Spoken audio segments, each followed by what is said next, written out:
Hey guys, it's Will Rich. So let's get into exactly what happened in quantum this morning. So we had Ionic, which was up about 4% at market open before consolidating. We had QBTS, which did about the same thing. It was up, I think, 3% or 3 to 5% before consolidating. Same thing over here. We had QSI kind of do the same thing. QUBT. QSI went down a little bit more. I believe it's related more to software. This is kind of the hardware space. There's more consolidation, more of our focus today. And then you can see Rigetti, also kind of that same stabilization. It did sell off right at market open, but recovered.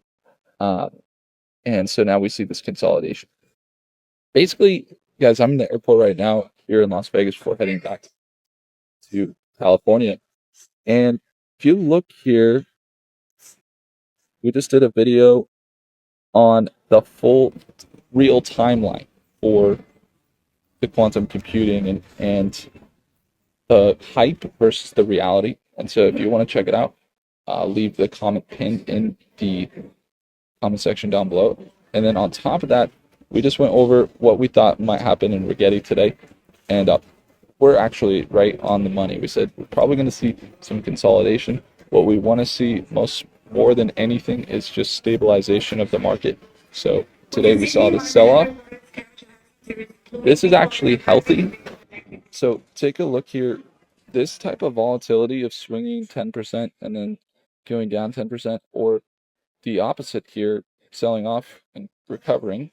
This is something we see at market open time and time again with Rigetti. Here's another example. This is just on the 30th. Sell off what was, I think, 10% for recovering, I think, about 30% right there. And so this dip, this V-shaped dip, here's another one. That's 6:30 a.m. And it recovered. So these are the past few weeks. It's quite common to see that V-shaped pattern right at market open of a swing of up to 20% or more.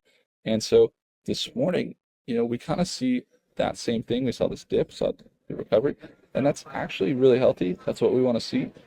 Now we see recovery from what was down 13% to recovering about 2.5%. So pushing back to that $10 range on Rigetti stock. So IONQ looking good. Everything's consolidating as we'd like. We'd like to see some more stabilization today. That's exactly what we're seeing. So again, guys, if you want to watch me trade live tomorrow morning at market open too, like we did this morning, I would encourage you guys to check out Stock Me down below. Fire your thumbs up, hit that like button, do consider subscribing. I'll see you guys in the next video. Take care.